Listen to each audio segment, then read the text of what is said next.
کلم نے ایک اہم انٹرویو لیا سی ایم خیبر پختونخوا جناب علی امین گنڈاپور صاحب کا، اور اس میں ایک بہت اہم بات انہوں نے خود بتائی، وہ یہ کہ بڑی بات ہے آرمی چیف آتے ہیں پشاور سیاسی عمائدین سے بات کرنے، اہم موضوع پہ بات ہو رہی تھی، اس میں دو امپورٹنٹ پورٹ فولیوز کے عہدیدار یعنی کہ علی امین گنڈاپور صاحب اور فیصل کریم کنڈی صاحب جو کہ گورنر اس صوبے کے، ان کے درمیان تلخ کلامی ہو جاتی ہے اور وہ اس حد تک چلی جاتی ہے کہ سی ایم صاحب اٹھ کے چلے جاتے ہیں کہ پھر میں آپ کی تقریر کے دوران بیٹھوں گا ہی نہیں، اور پھر واپس آتے ہیں۔ ہم نے other side of the story جاننے کے لیے گورنر خیبر پختونخوا کو ہم نے زحمت دی ہے، جناب فیصل کریم کنڈی صاحب کو ہمارے ساتھ ہیں، ذرا کوئکلی آپ دیکھ بھی لیجیے کہ علی امین گنڈاپور صاحب نے کل یہ واقعہ کن الفاظ میں بتایا۔ فیصل کریم کنڈی صاحب نے یہ کہا تھا ایکچولی کہ جناب آپ یہ کہتے ہیں کہ ہمارے صوبے کو تو این ایف سی کی مد میں 1 روپیہ بھی نہیں ملا جو اضافی ملنا تھا دہشت گردی کے خلاف جنگ میں، یہ دیکھیے یہ سوال جواب ہے، قومی صوبائی اسمبلی میں جواب دیا گیا ہے لکھ کر آپ کی حکومت کی طرف سے کہ 500 ارب روپے ملے ہیں، آپ کہتے ہیں 1 روپیہ بھی نہیں ملا۔ اس پر بات شروع ہوئی تھی، کیا معاملہ ہوا دیکھیے۔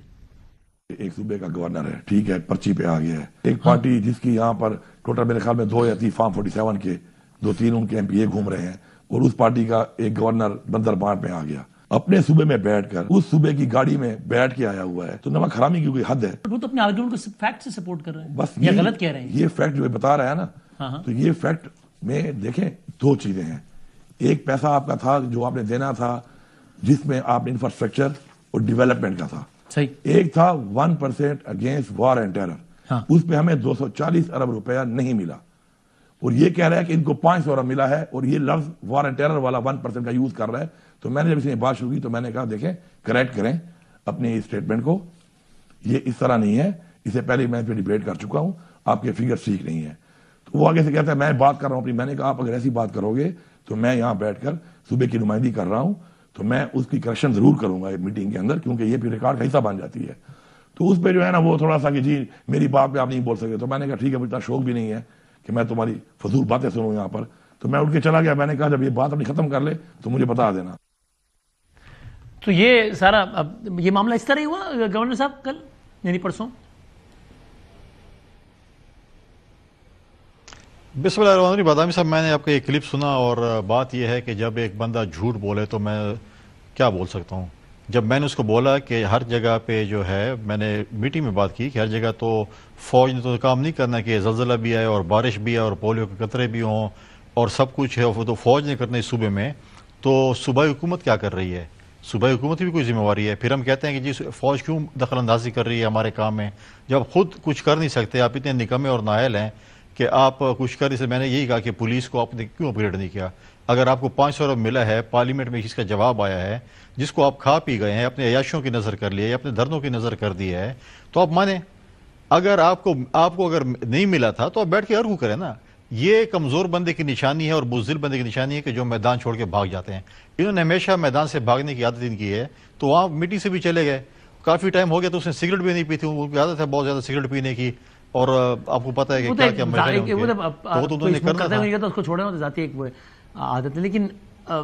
لیکن وہ یہ کہہ رہے ہیں کہ میں نے یہ سنا نا کہ وہ سگریٹ پینے گئے تھے نا، انہوں نے سگریٹ پینے گئے تھے نا، تو وہ یہ تو نہیں کہا کہ وہ کوئی اور نہیں، انہوں نے خود بھی کہا کہ میں لیکن وہ تو کہہ رہے ہیں تفصیل سے جو انہوں نے بتایا نماز کا ٹائم نہیں تھا غالباً، آپ کو اطلاع کیا تھا وہ نماز کا ٹائم نہیں تھا۔ نہیں اب چلیں، اب وہ اس میں کیا یہ تھا کہ اس کے پارٹی حق تو یہ تھا، اس کے پارٹی کا چیئرمین بھی ارگو کرتا نا، اس کے پارٹی کا چیئرمین بیٹھا ہوا تھا، وہ خاموش کیوں بیٹھا ہوا تھا؟ دیکھیں کوئی چیز ہوتی ہے، آپ اگر ایک چیز کو ڈیفینڈ نہیں کر سکتے تو آپ کو بھاگنا پڑتا ہے، ٹھیک ہے؟ آپ نے ایک چیز کر رہے ہیں، آپ کو اگر وار آن ٹیرر پہ ملے ہیں، پولیس کو آپریشن کے لیے ملے ہیں، پولیس سپورٹ کے ملے ہیں، اگر آپ وہ پیسے کھا پی گئے ہیں، کیونکہ یہاں پر تو کرپشن کے علاوہ ان کا اور کام ہی نہیں ہے، یہاں پہ صرف کرپشن ہی کرتے ہیں، باقی سر وہ تو کہہ رہے ہیں کہ جو اضافی 240 ارب روپے کی بات کر رہے تھے جو کہ نہیں ملے ہیں، تو اس کا کیا جواب ہے آپ یہ بتائیے نا۔ جو ملے اس کو کیا کیا پہلے وہ تو بتائیں نا، پہلے جو ملے ہیں 240 نہیں ملے ہوں گے، جو ملے اس کو انہوں نے کیا کیا پہلے اس کا تو جواب دے دینا۔ وہ جو اگر کھا پی گئے ہیں، یہ تو بہت ہی اوپن سوال ہے نا، اس کا تو وہ سامنے بیٹھے ہوں تو ایک ایک پائی کا، آج میں کہوں جناب سندھ حکومت کو ترقیاتی بجٹ کی مد میں 15,000 ارب روپیہ ملا ہے 15 سال میں، مثال کے طور پہ وہ کدھر گیا بتاؤ جی؟ تو وہ تو ایک کھلا سوال ہے نا یہ تو۔ اب بالکل سوال ہے، لیکن جب ایک بندہ بولے کہ مجھے ملے ہی نہیں ہے تو اس کو تو جواب دینا پڑے گا نا کہ وفاقی حکومت نے آپ کو پیسے دیے ہیں، آپ نے اس کو کھا پی گئے ہیں، یا آپ نے کرپشن کی، کیونکہ پولیس کو تو نہیں ملے نا، وار آن ٹیرر پہ آئے ہیں نا، اس کے لیے تو نہیں ہے کہ اپنی عیاشیاں کریں یا دھرنوں کے لیے استعمال کریں یا کھا پی جائیں، اس کے لیے آپ کو نہیں ملے ہیں، اس لیے ملے کہ آپ صوبے کی پولیس کو اپ گریڈ کریں، سیکیورٹی فورسز پہ خرچ کریں،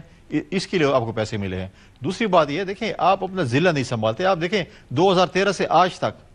2013 میں ان کو ایک پورا منصوبہ ملا تھا. ان نااہلوں اور نالائقوں نے اس صوبے کی تباہی کر دی ہے. آج اس صوبے کی سچویشن دیکھیں. جو شخص اپنا ضلع نہیں کنٹرول کر سکتا, پھر جنوبی اضلاع کی سچویشن دیکھیں. جو اب آج آپ مجھے بتائیں اب وہ کیسے اب سپورٹ کریں. جو جس صوبائی اسمبلی میں فوج کے خلاف قراردادیں پاس ہوں, فوج کے خلاف جو ہے غلط بیانات آتے ہوں, سپیچز آتی ہوں, اس کو سپنچ نہ کیا جائے, آپ ان سے یہ امید کرتے ہیں کہ جی یہ آ کے وار آن ٹیرر میں آپ کے ساتھ لڑیں گے. یہ جو چیزیں انہوں نے کرنی تھی وہ تو میں نے کی ہے. اے پی سی کام تو یہ تھا کہ صوبائی حکومت کا کام تھا پولیٹیکل پارٹیز کو آن بورڈ لیتے. آج تک انہوں نے پولیٹیکل پارٹیز کو آن بورڈ ہی نہیں لیا کہ ہم نے صوبے میں کیا کرنا ہے کیا نہیں کرنا. چلو بھی بس پارٹی کو نہ بلا لیں, اپنی اتحادی جماعتوں کو بلا لیتے ہیں یا باقی پولیٹیکل پارٹی. جب ان کی جو ہے نا جو ہے مشکلات آتی ہیں پھر منتیں کرتے ہیں. جب ان کا پشتون جی کا پھر منتیں کر کے سب کو بلا رہے تھے, ان کے پاؤں پڑ رہے تھے کہ آئیں ہمارے سی ایم ہاؤس آ جائیں, ہمیں اس مشکلات سے نکالیں. ہم نے تو سیاست نہیں کی, اور سر ہم نے تو صوبے کے امن کے لیے ہم ان کے پاس گئے. یہ